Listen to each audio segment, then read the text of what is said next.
ነው ስለዚህ በትክክል ውሃ መቅዳት ስትፈልጉ ምን ያስፈልጋል ባዶ ጀሪካን ያስፈልጋል ክርስቲያኖች ዕውቀትን ከፈለጋችሁ ጥበብን ከፈለጋችሁ ባዶ ሆናችሁ ወደሱ ቤት ሄዱ እዚች ጋር አሁን በኦንላይን ትምህርት ላይ እዚች ቦታ ራሱ ትንሿ ቤት እዚች ስትመጡ ራሳችሁን ባዶ አርጋችሁ ነው ያን ጊዜ ነው እግዚአብሔር ቃል ውስጣችሁ የሚሰርጽ ያን ጊዜ ነው እግዚአብሔር ቃል በውስጣችሁ የሚጻፍ ያን ጊዜ ነው ጥበበኛ መሆን የምትችሉት እኔ ኃጢአተኛ ነኝ ያለ በጨለማ እኔ ባዶ ነኝ ይያል ከመጣ ነው እግዚአብሔር በምህረት ይጎበኘናል ማለት ነው ዛውጪ ዘሪየ ለካ ስልጣን እየተመካን እኔ አዋቂ ነኝ ካል የምንመጣ ከሆነ ምን ሆናል ማለት ነው ባዶ ሆነን እንቀራለን ማለት ነው ያም አምስተኛና የመጨረሻ ልንገራችሁ ምንና ምንድነው ያልኳችሁ የላችሁም እኮ ከቃሉ ጋር ናችሁ እግዚአብሔር ከሁላችን ጋር ነው እኔ ጨርሻለሁ ከደከማችሁ ይቅርበሉ አምስተኛ ለሊት የቆየው ክዳን ወይም የብሉ ክዳን ምሳሌ ነው ኒቆዲሞስ በለሊት ወደ ክርስቶስ ሄዶ የሚማርበት ምክንያት አምስተኛና የመጨረሻ ምክንያቱ ምንድነው ካላችሁኝ ለሊት የቆየ ክዳን ወይም የብሉ ክዳን ምሳሌ ነው ኒቆዲሞስም እኔ ምሁር ኦሪት እንጂ ምሁር ወንጌል አይደለሁም ወንጌል ካንተ እማር ዘንድ ያስፈልገኛል ስል በለሊት ይመጣ ነበር ማለት ነው የሰማችሁት ነው በለያት ከአዲሳት ጋር ተዋሂዶ ሲተረጎሙ ስሙና ወርቁ ተጣምሮ የህይወት ትምህርት ያስገኛል እንደንዶች ዛሬ በለያት ጭራሽ አስፈልጉም ስሉ ይደመጣል ነገር ግን እንደ ኒቆዲሞስ ሁለቱ የክዳን ተዋሂዶ መጓዝ ትክክለኛ መንገድ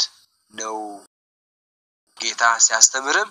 እውነት እላችኋለሁ ሰማይና ምድር ያልፋል ሰማይና ምድር ሲያልፍ ድረስ ከሕግ አንዲት የወጣ ወይም አንዲት ነጥብ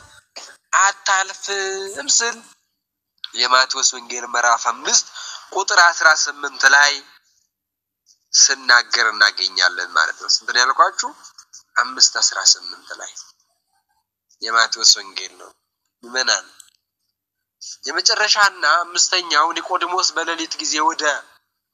ኢየሱስ ክርስቶስ ሄዶ ስማሪ ነበርበት ምክንያት ለሊት የቆየ ምንድነው ካሉ የብሉ ክዳን ነው የምን ክዳን ነው የብሉ ክዳን ነው ለሊት ነው ጨለማ ነው መጀመሪያ ይቅርታ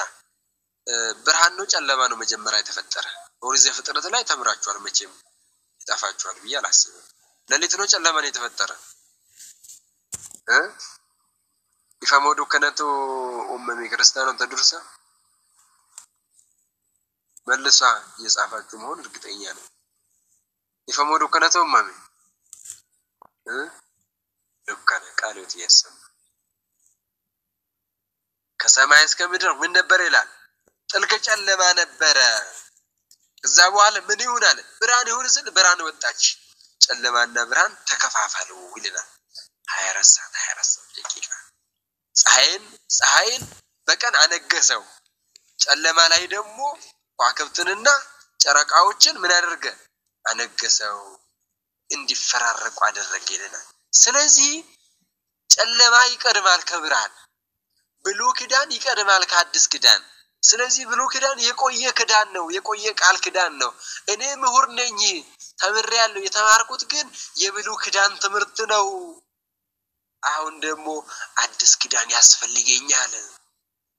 የአዲስ ክዳን ትምህርት ደግሞ ከማን ይማራሉ አለ ካንተ ይማራሉ ስል በሌሊት ወደ ጌታ መጣ ማለት ነው ደግሞ ዛሬ በዚህ ጊዜ ምን ሚሏሉ ብሉ ክዳን እንኳን ያስፈልግኛ የአዲስ ክዳን ልጆች ነን የሚሉ ደግሞ አሉ መናፍቃን እንደዛ ነው የሚሉት ያ የአዲስ ክዳን ልጆች ነን ብሉ ክዳን ያስፈልግና አራቱ ወንጌላዊ ብቻ ይዞ የሚዞሩ አሉ ይስተት ነው ሰማይና ምድር እስክታልፍ ድረስ ቃሌ ምን አትሆንም አለ ቃሌ ምን ታነ እውነት እላችኋለሁ ሰማይና ምድር እስኪያልፍ ድረስ ከሕግ አንዲት ይውጣ ወይም አንዲት ነጥብ አታልፍም። በቃ ታዲያ ብሉይ ኪዳን እግዚአብሔር ቃል አይደለም እንዴ? የሱ ቃል አይደለም ወይ? የሱ ቃል ነው። ለምን ታዲያ ይቅር የሚሉት? ኒቆዲሞስም ሁለቱን አዋህዶ ለመማር ስል በሌሊት መጣ ይለናል። የተናገረ ኒቆዲሞስ ምንም እንኳን የቀኑ ክፍለ ጊዜ ባይመቸውም በሌሊት ሰዓት ለመማር ችሎታ እኛም ከሱ ተምረን ከልብ ካለቀሱ እንባ አይጠፋምና ምንም ስራ ቢበዛብን ለቅዱስ ቃሉ አይጠፋምና ሕይወት ለሚገኝበት ትምህርት ጊዜ ልንሰጠው ይገባል። የትምህርታችን መጨረሻ መልእክት ነው ማለት የሰማችሁት ነው። ካለቀሱ እንባ አይጠፋም እንዴ? ይመና ካለቀሱ እንባ አይጠፋም አይደለም? ካለቀሱ እንባ አይጠፋም። ምንም ስራ ቢበዛም ለቅዱስ ቃሉ ምን አይጠፋም? ጊዜ አይጠፋም። እንደኔ